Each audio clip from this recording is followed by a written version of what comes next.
Albert Einstein is quoted as saying, "We cannot solve problems with the same thinking we used when we created them."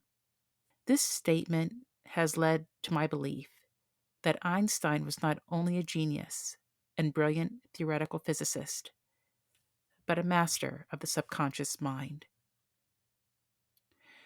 Welcome to Season 8, Episode 46 of the Be Conscious podcast. Let us delve into the distinctions between the differing levels of thinking and power of thought. Here we go.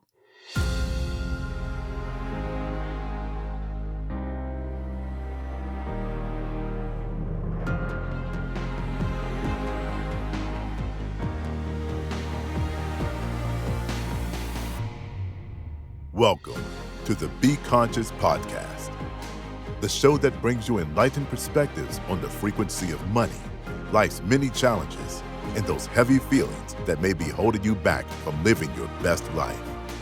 And now your host, Dr. Susan Nicholas.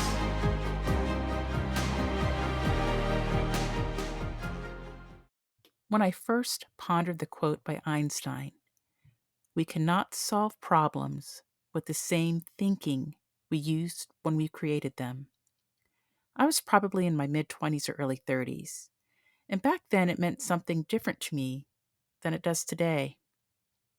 Early on, I thought the idea of change thinking was squarely about perception, how we perceive situations. I believed it was a matter of perception. Thereby, the more elevated your perception, the more changed your thinking.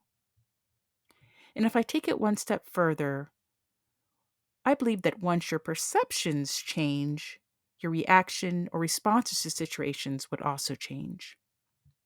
For example, we've all heard the saying that you cannot fight fire with fire. And this is similar to the idea that you cannot, let's say, win an argument by using the same argument or by simply screaming louder than the other person.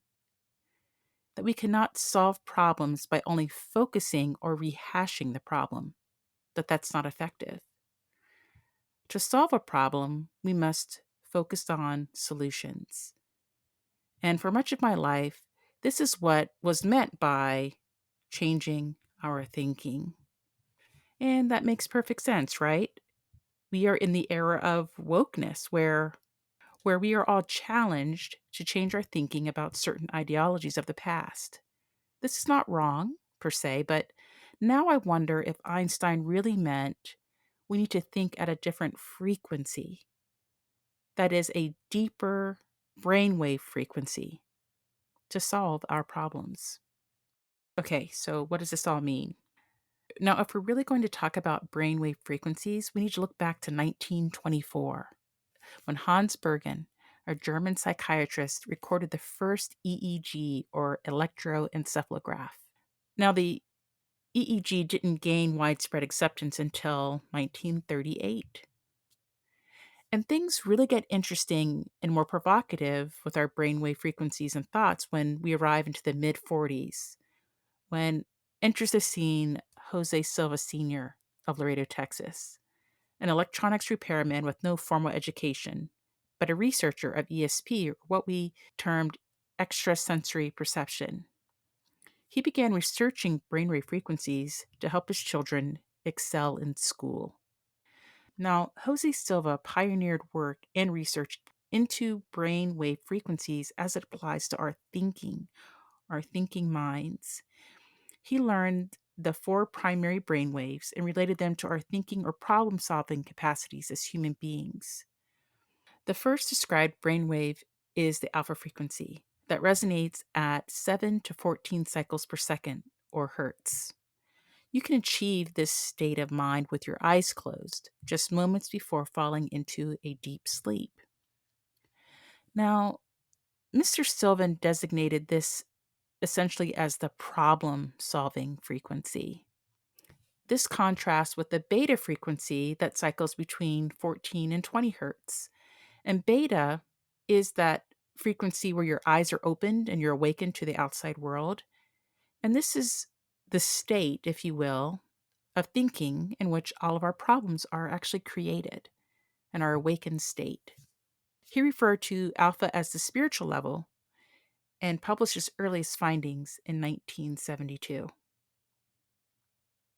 So the idea is that we create problems eyes wide open in the beta frequency, but we have this innate ability to solve them from the alpha state.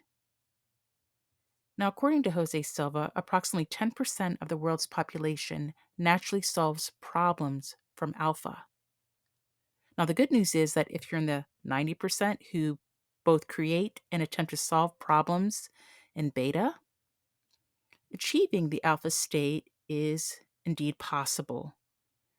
It is essentially using the subconscious or inner mind, as Dr. Silva calls it, consciously.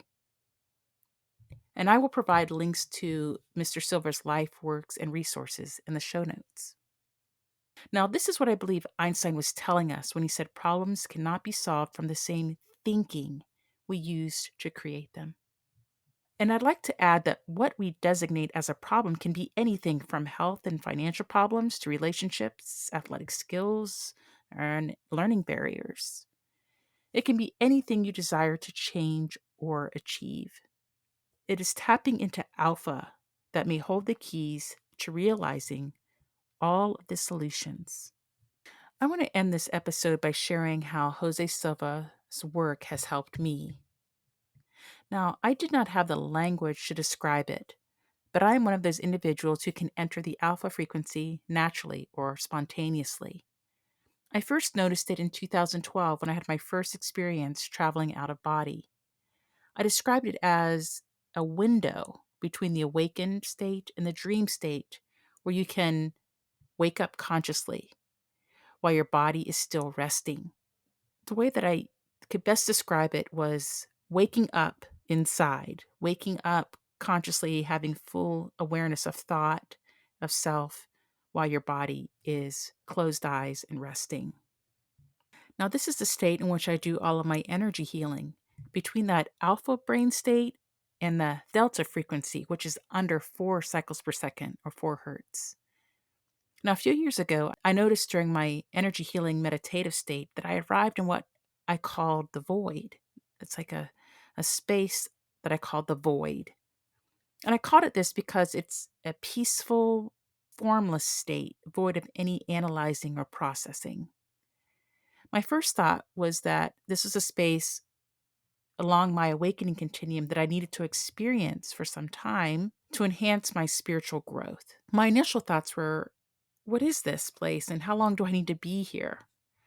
It was kind of like floating in one of those sensory deprivation tanks without any external stimuli. And then I realized this place is not empty at all. It's not a void, but it's full of power and potential.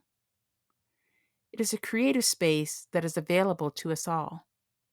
But it was Jose Silva's work that helped me to discover that this is also a problem-solving space, a place to launch your imagination, inner healing, and ultimately the solution to what ails humanity and our shared planet. If you want to learn more about entering this alpha state of brain frequency, visit www.silvanow.com. I want to thank you for taking this inner journey with me today.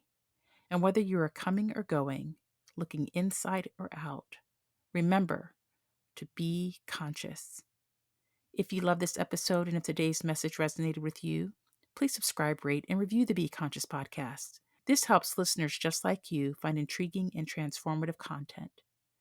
I also want to know what inspired you and what conscious topics you'd like to hear more about. And if you want, you can share those thoughts and questions with me at info@susannicholas.org.